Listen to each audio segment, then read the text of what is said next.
8 दिवस झाले होते. अवंतिकाच्या सासूबाई हॉस्पिटलमध्ये ॲडमिट होत्या. रूमच्या बाहेर खुर्चीवर बसलेली अवंतिका तिच्या डॉक्टर लेकीची वाट पाहत होती. तिची मुलगी डॉक्टर अन्वी याच हॉस्पिटलमध्ये गायनॉकोलॉजिस्ट होती. आजीला तपासून अन्वी रूमच्या बाहेर आली. आईला बाहेर बसलेले बघताच ती म्हणाली, "मॉम, तू गेली नाहीस घरी? तुला म्हटले होते जा म्हणून." तिच्या त्या रुक्ष आवाजाने गडबडलेली अवंतिका म्हणाली, "अगं ते आजी admit." "Oh, come on mom, आता असे म्हणू नकोस की तुला आजीची खूप काळजी वाटत आहे म्हणून तू थांबली आहेस. And for your kind information, इकडे तिची काळजी घ्यायला खूप लोकं आहेत. सो तू गेलीस तरी चालेल." इतके बोलून अन्वी तेथून निघाली. वेगाने तिकडून निघालेल्या अन्वीच्या पाठमोऱ्या आकृतीकडे बघत अवंतिकाने आपली पर्स उचलली. एकवार रूमचे दार उघडून सलाईन लावलेल्या आपल्या सासूबाईकडे पाहिले आणि ती घरी निघाली. अन्वीचे शब्द तिच्या मनातून जात नव्हते. घरी आल्यावर कसेबसे 2 घास तिने पोटात ढकलले. आजकाल हा घरातील एकटेपणा तिच्या अंगावर येई.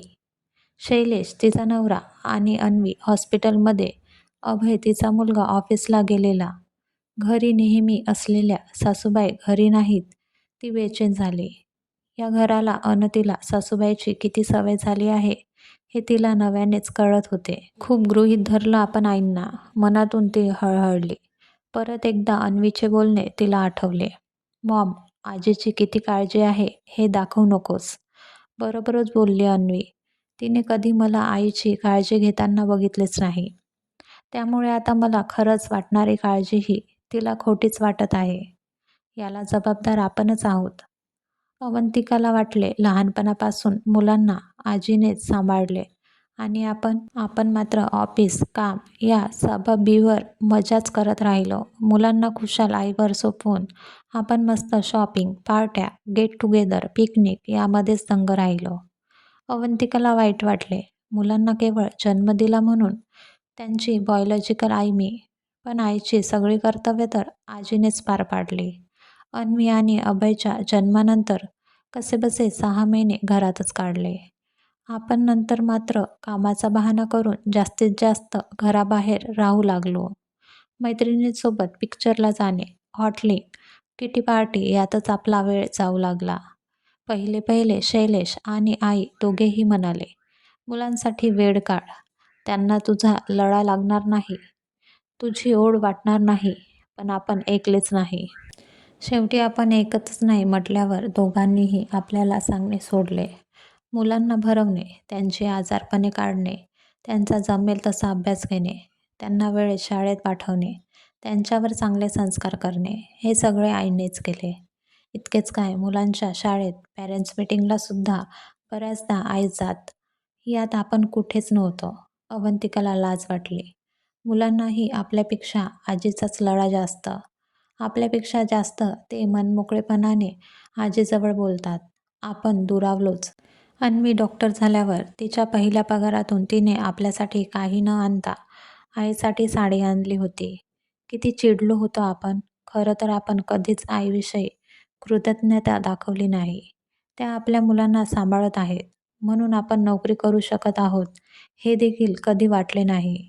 साधी साडी कधी घेतली नाही की प्रेमाने 2 शब्द कधी बोललो नाही. पण नातवंडांकडून मात्र प्रेमाची पोचपावती त्यांना नेहमीच मिळाली. अन्वी आणि अभय आजीवर अगदी भरभरून प्रेम करतात.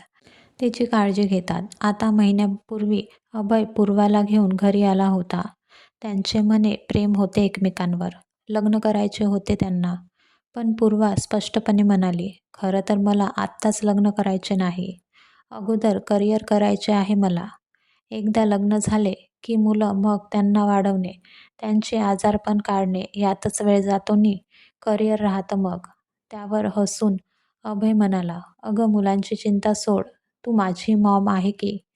आम्हाला जसं आमच्या आजीने लहानाचे मोठे केले तसेच आपल्या मुलांना माझी मॉम बघेन." किती मोठ्याने दचकलो होतो आपण. हे ऐकून "मी सांभाळणार." अवंतिकाच्या पोटात गोळा आला. क्षणात तिच्यासमोर सासूबाईंनी मुलांसाठी किती नी काय काय केले ते आले. मला अनुभव नाही काहीच. माझीच मुलं सासूबाईंनी सांभाळली. मी काय यांची मुलं सांभाळणार? पहिल्यांदाच सासूबाईंसमोर तिला फार खुजे असल्यासारखे वाटले. रात्री रूममध्ये आल्यावर पुस्तक वाचत असलेल्या शैलेशला ती म्हणाली, "ती पूर्वा फारच स्ट्रेट फॉरवर्ड वाटली मला. तुला कशी वाटली?" 30 वर्षापूर्वीची अवंतिका पुस्तकातून जराही डोके वर न काढता शैलेश म्हणाला. सणसणीत चपराक बसल्यासारखे वाटले तिला. सगळे आठवून अवंतिकाला डोके जड पडल्यासारखे वाटले. उद्या कदाचित सासूबाईंना डिस्चार्ज मिळणार आहे. सकाळी लवकर जायचे होते. तिथे तिची गरज कुणाला नसली तरी तिला जायचेच होते. सकाळी घाईनेच ती हॉस्पिटलला पोहोचली. रूममध्ये सगळेच होते. शैलेशसुद्धा दिसत होता. यानेही सकाळी जाताना मला सांगितले नाही. अवंतिकाला याचे वैषम्य वाटले. अन्वी, अभय, हॉस्पिटलचा इतर स्टाफ होता आणि पूर्वासुद्धा आलेली होती. पूर्वा सासूबाईचा हात हातात घेऊन बोलत होती. "आजी, अभयने खूप सांगितले तुमच्याबद्दल. तुम्ही किती केलं आहे त्यांच्यासाठी. त्याचा खूप जीव आहे हो तुमच्यात." अवंतिकाला पूर्वा स्ट्रेट फॉरवर्ड वाटली होती. पण पूर्वाला असे हळवे बोलताना बघून तिला आश्चर्य वाटले. रूमच्या दाराशी उभ्या असलेल्या अवंतिकाला तिनेच बऱ्याच वर्षापूर्वी बोललेले वाक्य आठवले. ती सासूबाईंना म्हणाली होती, "बाहेर जाऊन मी पैसे कमावते. तुम्ही काय कमावता?" याचे उत्तर तिला आज कोणीही न देता समजले होते. ही कथा आवडल्यास लाईक करा, शेअर करा आणि सबस्क्राईब करा. धन्यवाद.